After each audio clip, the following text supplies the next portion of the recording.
Hi friends, இன்றைக்கி சூப்பரான ஒரு குல்ஃபி ரெசிபி தான் பார்க்க போகிறோம்.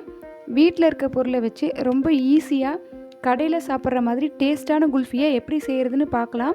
அதுக்கு முன்னாடி நம்ம சேனலை நீங்கள் இப்போ தான் ஃபஸ்ட் டைம் பார்க்குறீங்கன்னா, இன்னும் சப்ஸ்கிரைப் பண்ணாமல் இருந்தீங்கன்னா இந்த மாதிரி சப்ஸ்கிரைப் பட்டனை ப்ரெஸ் பண்ணி பக்கத்தில் இருக்க பெல் ஐக்கானை கிளிக் பண்ணி ஆளுங்கிற ஆப்ஷனை கிளிக் பண்ணிக்கோங்க. அப்போ தான் நம்ம போடுற எல்லா வீடியோவும் உங்களுக்கு நோட்டிஃபிகேஷனாக வரும். இப்போ ஃபஸ்ட்டு நம்ம சுகரை கேரமலைஸ் பண்ணிக்கலாம். அதுக்காக அடுப்பில் ஒரு கடாய் வச்சு அதில் 1 கப் அளவுக்கு சர்க்கரையை உள்ளே சேர்த்துக்கிறேன். தண்ணி எதுவுமே சேர்த்தாமல் இந்த சர்க்கரையை அப்படியே நம்ம கரைய வைக்கணும். நம்ம இதை ஆல்ரெடி ஜிகர்தண்டா ரெசிபிலே பார்த்துருப்போம். அதே மாதிரி தான் பாருங்கள். இப்போ சர்க்கரை நல்லா கரைஞ்சிருச்சு. இந்த மாதிரி கட்டி எதுவும் இல்லாமல் கரைஞ்சதுக்கப்புறம் இதில் கொஞ்சமாக தண்ணி சேர்த்தணும்.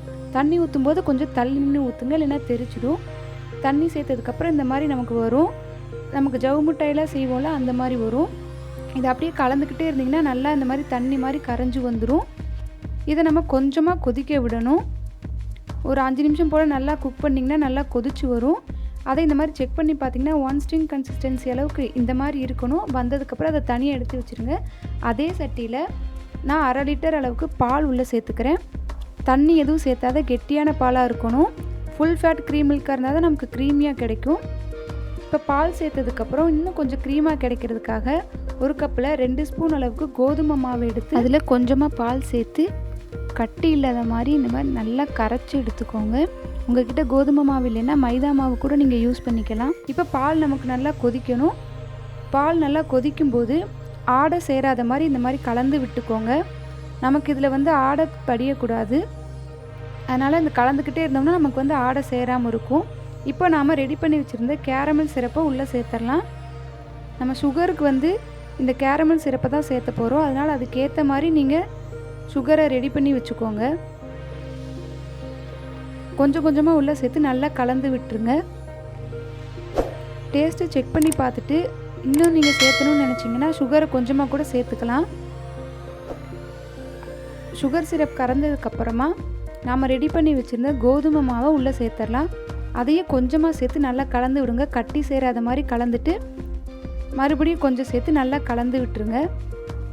நமக்கு கோதுமை மாவு கொஞ்சம் நல்லா குக் ஆகணும். அதனால் மீடியம் ஃப்ளேமில் வச்சு நல்லா கலந்து விட்டுக்கிட்டே இருங்க.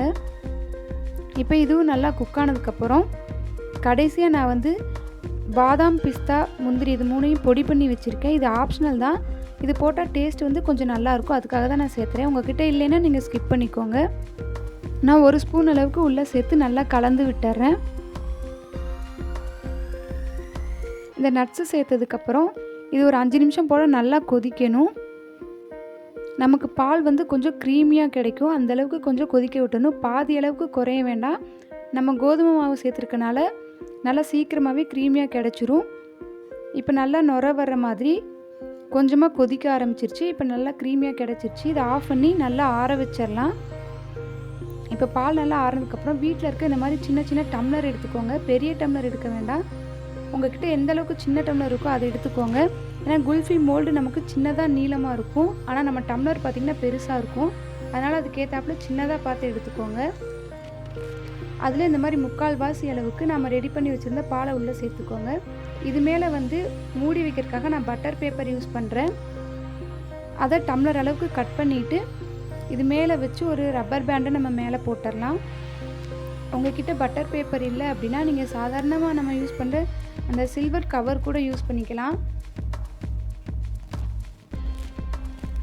நம்ம பட்டர் பேப்பர் போடும்போது ரொம்ப நமக்கு அந்த ஐஸ் கிறிஸ்டல்ஸ் எல்லாம் ஃபார்ம் ஆகாமல் இருக்கும். அதுக்காக தான்.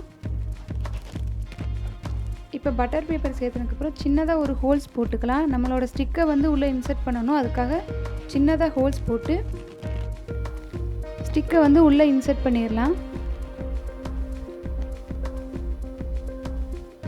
அவ்வளோதான். இது ரெடி ஆயிருச்சு.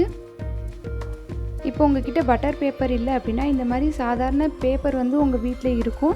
அதை கூட நீங்கள் யூஸ் பண்ணிக்கலாம். இந்த மாதிரி கரெக்டாக அளவு பார்த்து கட் பண்ணிவிட்டு சென்டரில் சின்னதாக ஹோல்ஸ் போட்டு ஸ்டிக்கை உள்ளே இன்சர்ட் பண்ணிக்கோங்க. இதை ஒரு 8 மணி நேரம் போல் ஃப்ரீசரில் வச்சு எடுத்துக்கோங்க. அப்போ தான் செட் ஆகும். இப்போ 8 மணி நேரம் போல் நான் வச்சு எடுத்துட்டேன். இப்போ இதை நம்ம டீஃப்ரீஸ் பண்ணி பார்த்துடலாம்.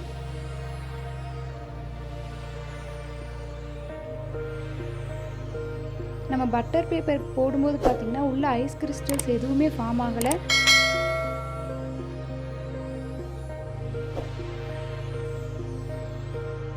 இப்போ இந்த டம்ளரை லைட்டாக கையில் இந்த மாதிரி உருட்டி எடுத்திங்கனாலே அழகாக வந்துடும். அப்படி இல்லைன்னா ஒரு பாத்திரத்தில் தண்ணி எடுத்துக்கோங்க, அதுக்குள்ளே ஒரு 10 செகண்ட் வச்சு எடுத்திங்கன்னா அழகாக வந்துடும். இப்போ பாருங்கள், சூப்பரான குல்ஃபி வீட்லேயே ரொம்ப க்ரீமியாக ரெடி ஆயிடுச்சு. இதோட டேஸ்ட்டு பார்த்திங்கன்னா அப்படியே நம்ம கடையில் சாப்பிட்ற டேஸ்ட்டே தான் கிடைக்கும். நீங்களும் ட்ரை பண்ணி பாருங்கள். இந்த வீடியோ பிடிச்சிருந்தால் லைக் பண்ணுங்கள், மறக்காமல் நம்ம சேனலை சப்ஸ்கிரைப் பண்ணி பக்கத்தில் இருக்க பெல் பட்டனையும் கிளிக் பண்ணிக்கோங்க. தேங்க்ஸ் ஃபார் வாட்சிங்.